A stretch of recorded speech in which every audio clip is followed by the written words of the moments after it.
All right, now we've got the UDR out on 4S. We're just gonna have some fun on this dirt oval against the Outcast 4S and the Slash 4x4 on 3S.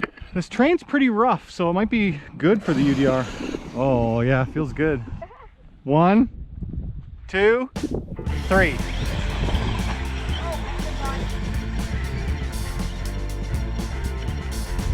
Cone munching.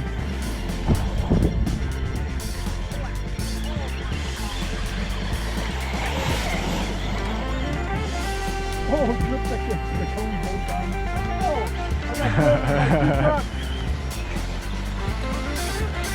Oh, it looks so good. It looks so good.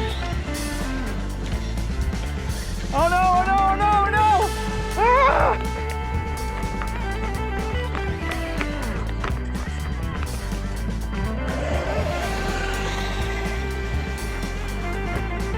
That's your third, right? That said win.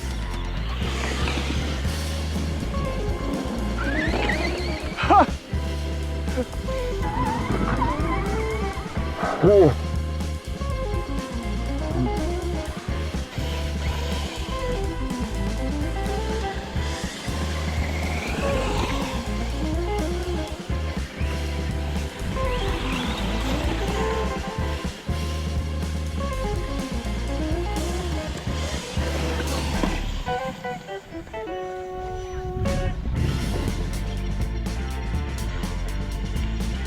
I was.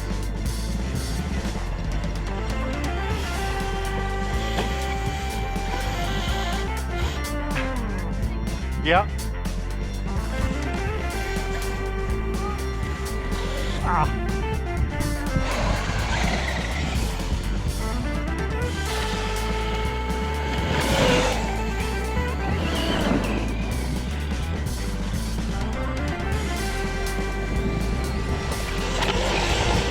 Whoa!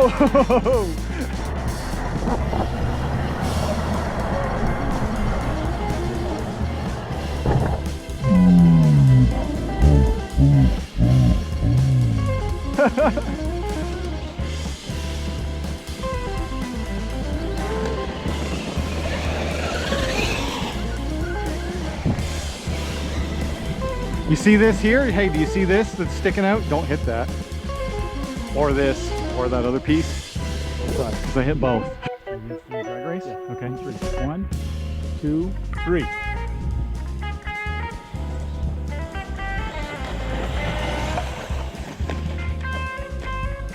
They're surprisingly quick. They're similar.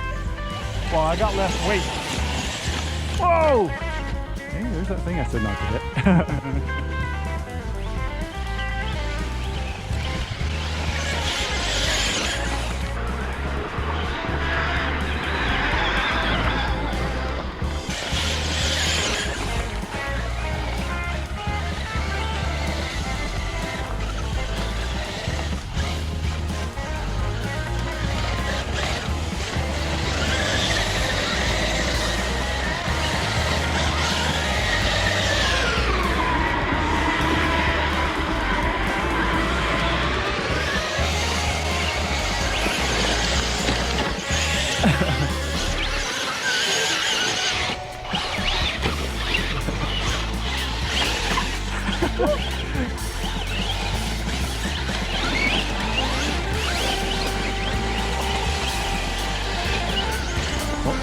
Low voltage.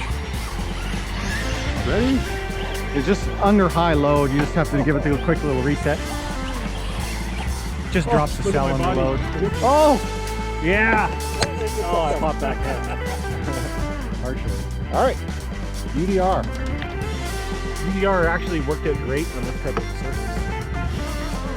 Sebastian's trying the UDR. Yeah, it's very smooth. It's like the suspension over the rough stuff is impressive.